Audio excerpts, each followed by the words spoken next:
I've spoken repeatedly about the nomination of Adeel Mangi to the Third Circuit Court of Appeals.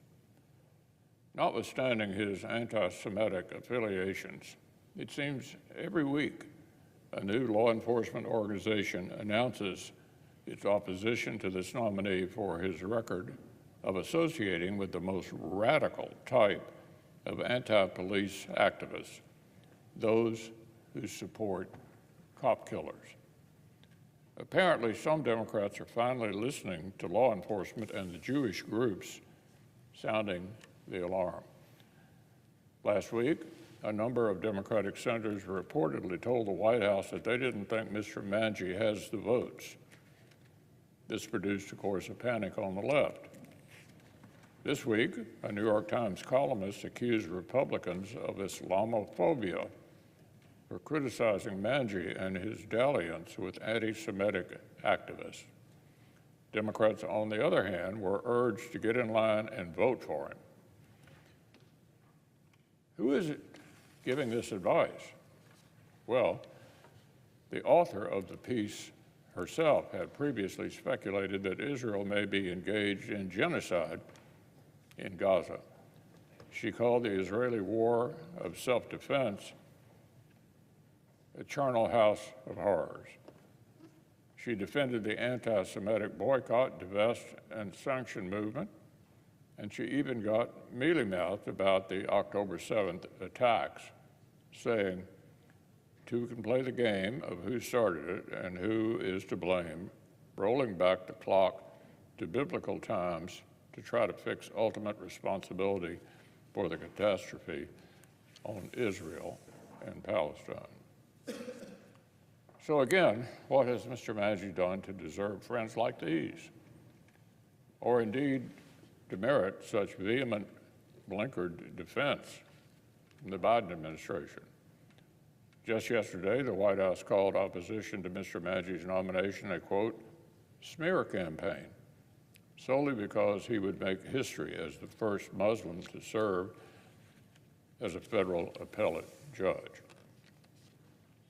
How insulting. What self-respecting attorney wants to hear that a president cares more about the demographic tick boxes than their life's work? Besides, in the case of Mr. Mangi, Senate Republicans' opposition has absolutely nothing to do with his Muslim faith. Rather, it has everything to do with his long-standing sympathy for and association with some of the most radical elements in society.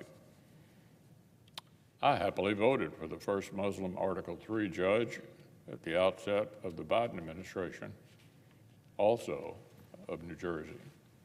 So did 31 of my Republican colleagues in one of the largest bipartisan votes for a judge in the Biden presidency. But we didn't support this nominee because he was Muslim. It was because he had an extraordinary personal and professional background.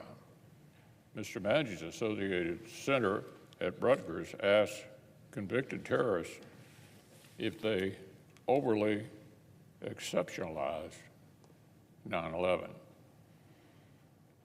Judge Quesarsi, on the other hand, thought 9/11 was exceptional and joined the Army soon after rendering honorable service in Iraq. Mr. Mangi spent his career making millions defending corporate clients like foreign energy companies, massive drug makers, and even chocolate monopolies, all while volunteering his time to support anti-police activists.